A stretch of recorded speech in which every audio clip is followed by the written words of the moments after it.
Now we have an hour, and there's no way we're going to discuss all about capitalism, what it is, and why we want to get rid of it as quickly as possible in an hour. So I thought I would make a series of points to give you some idea of how to look at the question rather than, a big analysis, which is really pointless in a format like this. And I'm going to put my glasses on.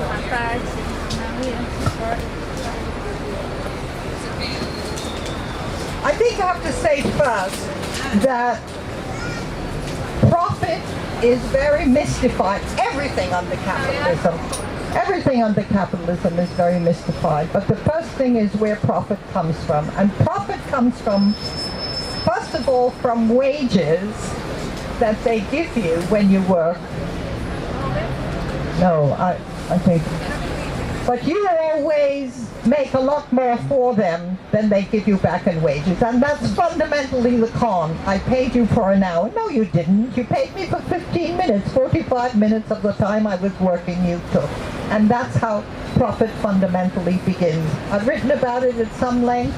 You can read it. It's easy.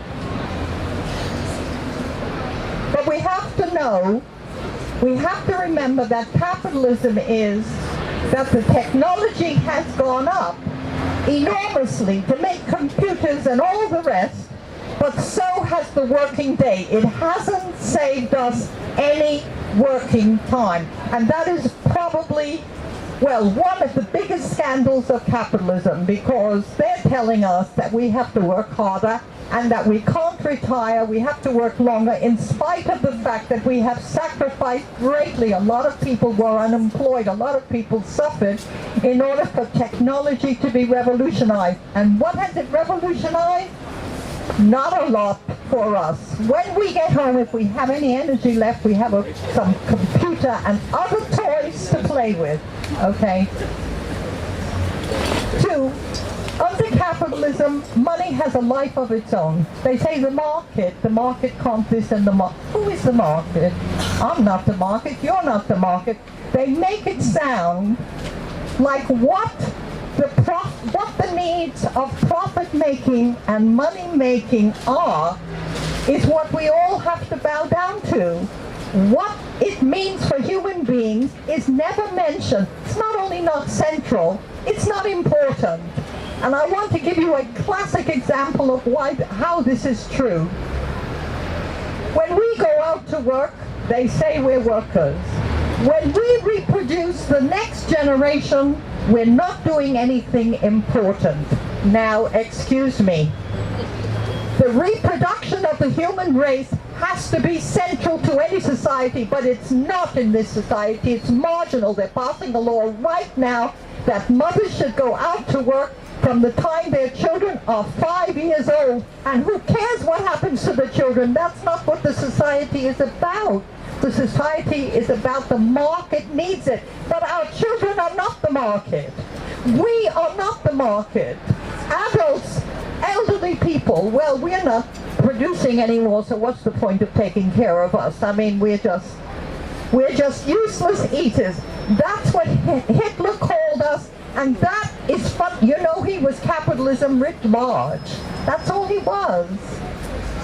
That's all he was. And when he said useless eaters, he was expressing the view of every capitalist class everywhere. So, you have to, it's not a question of getting rid of money. I'm not talking about that. We're not talking about solutions. We have to know, however, that we cannot be guided by as if things had a life of their own. They don't.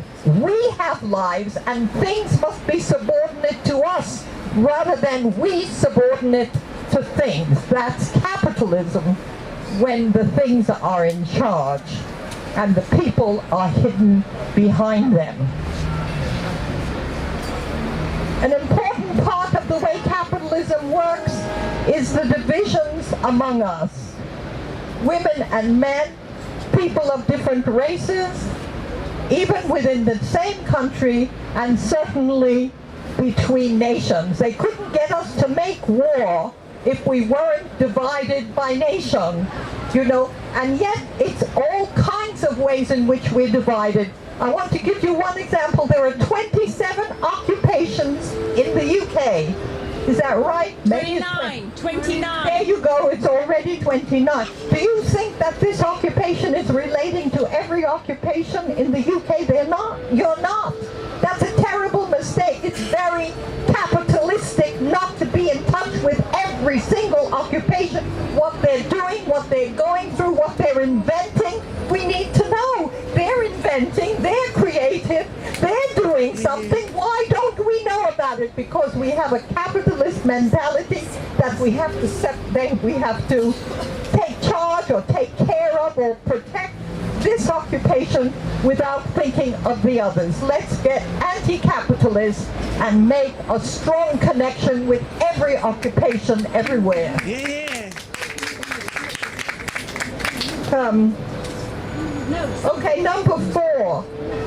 Voting is not democracy for all kinds of reasons. That's true. But I just want to say voting is not democracy because the society is divided by different interests. We do not want to live in a society where we have to fight for survival, not when the world can produce enough for there's enough food for nobody to starve. The only thing is most of the world is starving. That's absolutely outrageous, barbaric, the height of violence, the height of racism, because it often is people who are not white who are most suffering from the lack of food, but there's no lack of food. Please remember that. It is capitalistic to think in terms of a lack of food. There isn't. It's a lack of people having the money to buy the damn food. And that means that the money is in charge of the lives, and that's capitalism, and we don't want any part of it. So when we vote, we have a choice of these millionaires or these millionaires. Big deal. You know, they don't differ in their point of view. The Labour Party is as keen on the market as the Tories. The Greens try to do a little something, but they can't break. Nobody has broken with the whole idea and practice and values of capitalism. None of them has done that. The occupation is a massive chance. The occupations, the global Occupy movement is a massive chance for us to make that break. You know, you can't discuss whether you're going to stay. You have to stay. It's vital that you stay. You know, you can't play with that. We need this hub of struggle for our anti-capitalism so that all kinds of people who have very different grievances, one from the other, but stem from the same source so that we can get together. It's a space for struggle. My God, don't give it up. We need it desperately.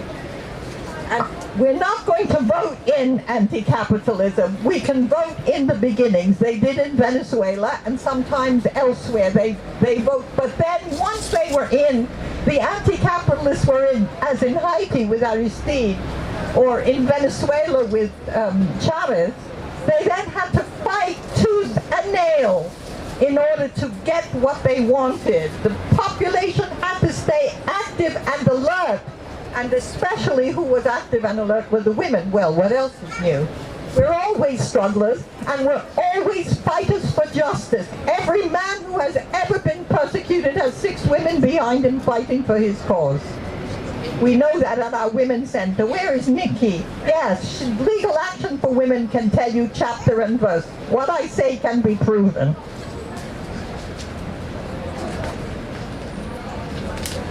Okay, I just have 2 brief points. Now, what globalization means is that every nation state is bypassed. So you can do whatever election you like, but you get the market. And it's the same market, and they're in charge everywhere. And don't tell me if I have a plot mentality. If they don't plan, then they're absolute maniacs for killing people. Well, they are anyway. But besides that, You know, globalization has meant that capital has globalized and can bypass or buy every national government and its opposition. That's what globalization has meant. That's why the global Occupy is so important, because it is the hub, the beginnings of a global movement against those who have globalized us, not to bring people together, but to bring the powers that be together, to bring armies together so Israel can spy and kill in Gaza and elsewhere. You know, with the help of the United States, and the Russians are not far behind, and the Chinese will help or not, as the case may be, but they're never on our side, and they have always joined together against the people. Okay, always, with no exceptions. And the final point is that when we try to change the world, they tell us not only we can't, but even if we do, it won't last.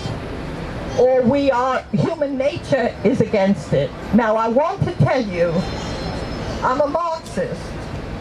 And towards the end of his life, Marx, who was the greatest mind that we have known, I mean, there may have been peasants in Japan who had greater minds, but we don't know them. These are the people we know. I'm not saying that just because he's a great mind, he's the only great mind. He's the one we know. He's the one who did the work.